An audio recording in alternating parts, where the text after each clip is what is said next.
Hello and welcome to Big Deal. Now, today our focus is on the financial inclusion of women to untap the potential that this particular pocket of the demography presents over time.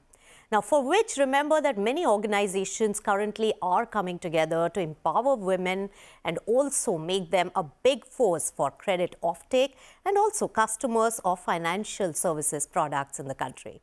Let me welcome on the show experts who have their skin in the game. Let me welcome on CNBC-TV18 Kalpana Ajayan of Women's World Banking, Jayshree Vyas of Shri Mahila Seva Sehkari Bank and Manish Bhatia of Lending Cart. Gentlemen, ladies, thank you so much for joining us on CNBC-TV18.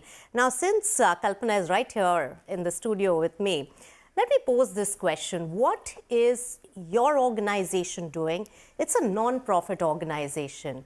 So what is the kind of potential that you're working on? And so far, what has been the success?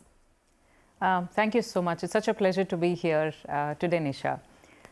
Financial inclusion, of course, is a subject that's very, very close to our heart. And we believe that financial inclusion really is the starting point. And what we eventually want to do is for women's empowerment. That's really what we at Women's World Banking aim for. In terms of what we do, the work that we do, the work that rests broadly on 5 pillars. It's on product design, what we call a unique women-centered product design. We have, and that is so that financial service providers actually see the value in investing in the women. So that's the the women-centered design part of it.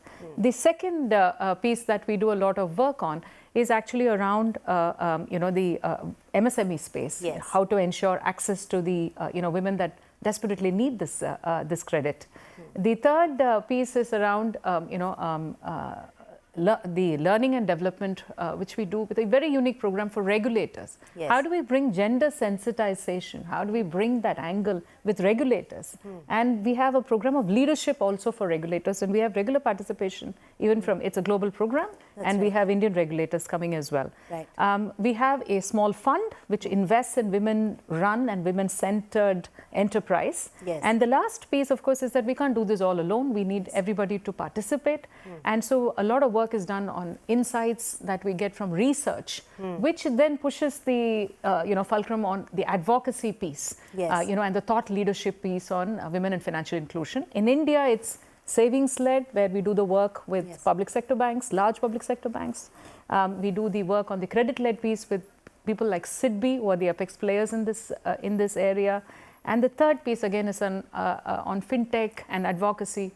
People like Manish, who's here in the panel with Seva Bank, and equally with organizations like Reserve Bank of India, Innovation Hub, etc. And Bank of Baroda also, you have a tie-up. It's a very big tie-up. Okay, so many aspects which I'm very interested in knowing more about, Kalpana. But let me first take it to Jayshree, who's joining us from Ahmedabad. So Jayshree, one of the pioneers when it comes to women-centric and especially empowering women from the lower strata when it comes to self-employment. Tell us about your success rate so far when it comes to the cooperative bank, Seva Bank, and also what is the corpus that you're dealing with currently? Yeah, thank you very much for this. Yeah, as you know, it's a kind of a 4 decades organization that, of course, it was Seva, Self-Employed Women's Association, which was organizing all women workers in the informal sector and who are economically active. But what they were not getting was that they did not have any kind of, informal kind of access to banks at that time. I'm talking about 70s. And what was happening was that they had to borrow from a very money lenders at very high rate of interest. They didn't have their own tools.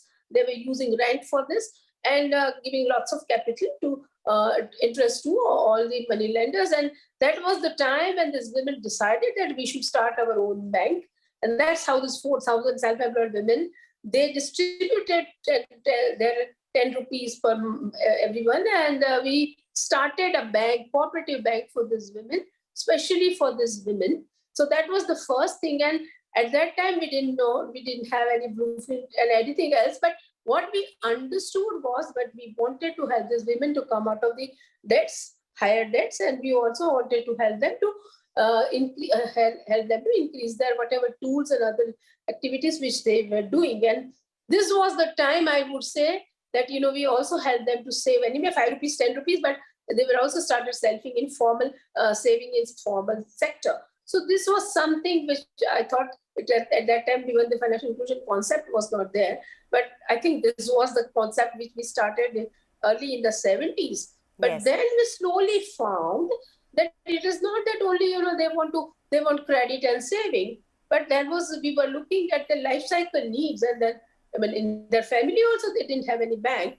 So for the whole family, if they wanted to have have kind of life cycle needs kind of thing, like education of children, there might be sickness in the family, they might want to go and do something more other work. Yes. So they didn't have it. So this is what we started that, okay, there should be saving, but different types of products and savings. Yes. Of course, we should also bring in insurance, and we should also bring in pension. Housing was also very important. Yes. So we brought all these products into this. Yes. And this is what something, women also started, doing all kind of things. All right. But So, the last Jayshree, time- how big is your corpus now? Of course, you started a few decades back. How big is your corpus now?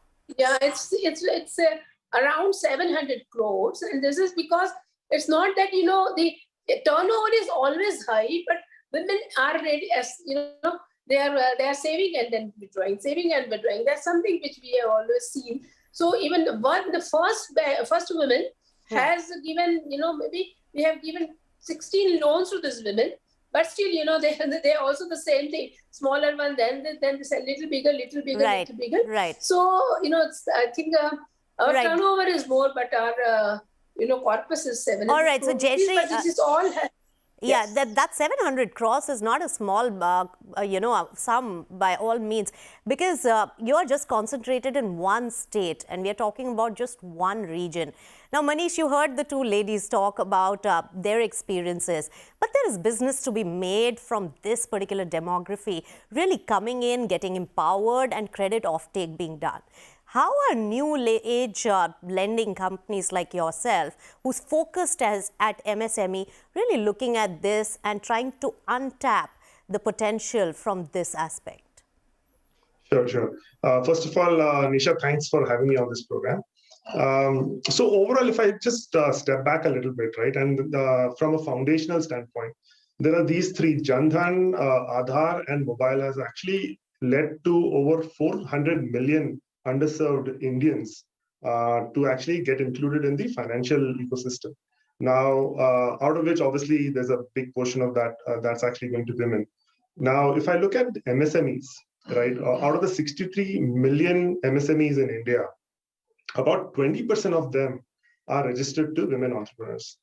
And, if I look at day-to-day business as usual, about 5 to 8% of them actually come through the door.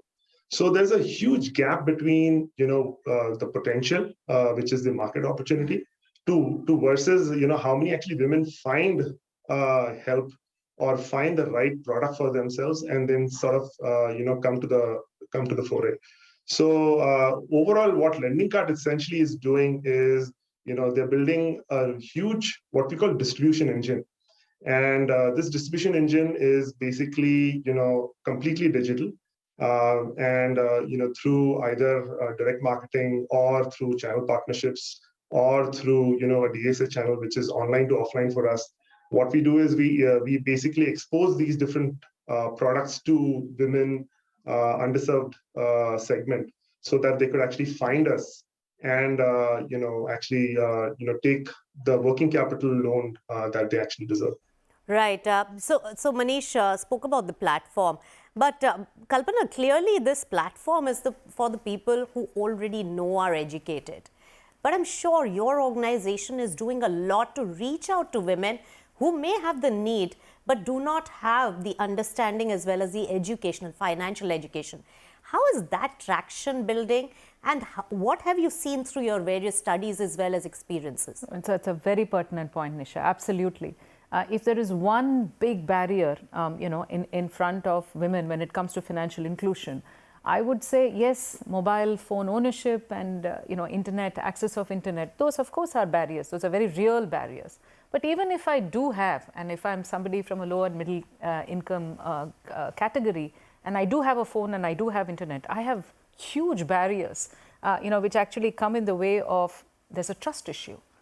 I don't trust this. I mean, why would I want to do transaction with somebody that I don't know, I don't see, etc., etc. Second, this is just the means. I mean, the research when we did that in the urban markets, in 3 urban markets and rural market with Bank of Baroda in the interiors of Uttar Pradesh, revealed very, very clearly some of the issues that she felt was very real for her. She felt that the banks were not for her. Bank is for rich people.